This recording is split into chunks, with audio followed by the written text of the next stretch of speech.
رئيس الوزراء حكومة فدرالka Soomaaliya mudane Xasan Cali Khayre ayaa kulan looga hadlayay dardargelinta mashruuca dhismaha dekada Hobyo la qaatay wasiirka gaadiidka dekadaha iyo isgaarsiinta Qatar Sayid Jaazim bin Saif. heshiisyada Qatar iyo Soomaaliya ay kala saxiixdeen ayay kamid ahayd dhismaha dekada Hobyo oo muhiim u ah dalkeena iyo shacabka Soomaaliyeed, taasi oo ay dhismaheeda dowladda Soomaaliya siinayso ahmiyad weyn. رئيس الوزراء حكومة فدرالka Soomaaliya mudane Xasan Cali Khayre iyo wasiirka gaadiidka ee dekadaha Qatar ayaa isla qaatay ahmiyadda ay dowladda Soomaaliya ku fadhiso dhismaha dekada Hobyo, isagoo wasiirka dekadaha Qatar ballan qaaday in dowladda Qatar ay bilaabayso dhismaha dekada Hobyo ee gobolka Mudug.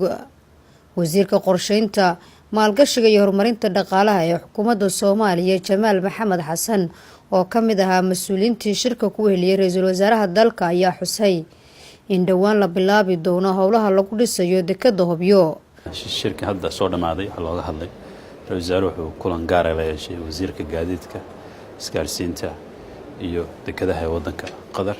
xaaladahan waxa kamid ah horumarinta mashruuc hore loo ballan qaaday iyo bilaabida dardargelinta mashruuci lagu dhisay dekada Hobyo looga dhisay. mashruucaas waa mashruuc ay ballan qaadeen, ay tageen soo arkeen soo fiiriyeen maadaama maalin hore ay dhowr bilood ka hor tageen. ra'iisul wasaaruhu wuxuu ku adkeeyay kana codsaday in mashruuci la bilaabo si ugu dhaqso badan. mashruuca hadda ayaa bilowgiisa mashruucaas bilaabanaya oo feasibility study iyo shaqooyinka la rabay iyo wixii oo dhan la hawlgalay. marka mashruucaas waxa mid si gaar ah ra'iisul wasaaruhu ugu adkeeyay wasiirka la kulmay, wasiirkuna ballan qaad shakhsiyan oo ka sameeyay arrintaas oo ballan qaaday in maanta dabagal hadda laga bilaabo mashruucaas si loo hirgelinayo loo fulinayo looga maradhalinayo laga wada shaqeynaa. marka runtii waxa ay shir gaar ah oo ka baxsan shirarkii aan lahayn ra'iisul wasaaraha wadankan iyo wasiirada kale lahayn.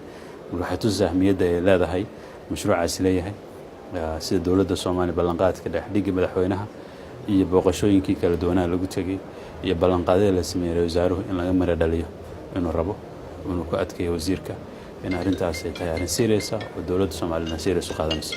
dowladda Soomaaliya ayaa dadaal iyo waqti dheer ku bixinaysa sidii dalkeena loogu heli lahaa maalgashi ka oo horseed u noqonaysa horumar dhaqaale oo ku tilaabsada dalkeena.